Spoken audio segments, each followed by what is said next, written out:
magaaladoo idil dhiig ayay isku beddeshay.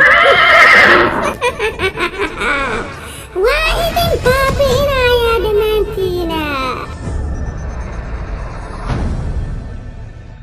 markii la soo qabtay dhiiggii cabdiisaaba. joonshi waa inaad dadkoo idil badbaadisaa, waa inaad kow ka siisaa naagtan sheeraamata ah.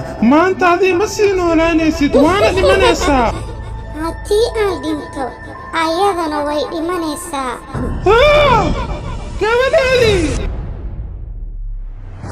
aniga waan kugu wareejinayaa usha, laakiin waa inaad dad ku adii badbaadisaa. qalad aad u weyn ayaa gashay, mana aanay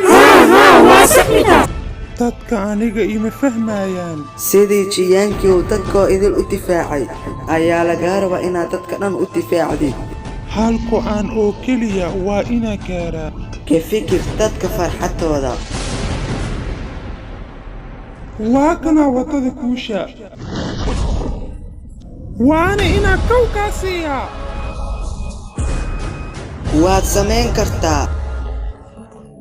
dad dhan wixii dhici doona ma ogo, laakiin ma jiri doonta dhibaatadaana idin, mana jiri doonta shaydaan.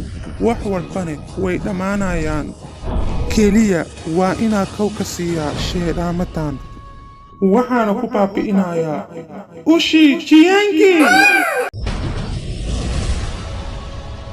wax walbo run ayay ahaayeen, wayna soo laabteen.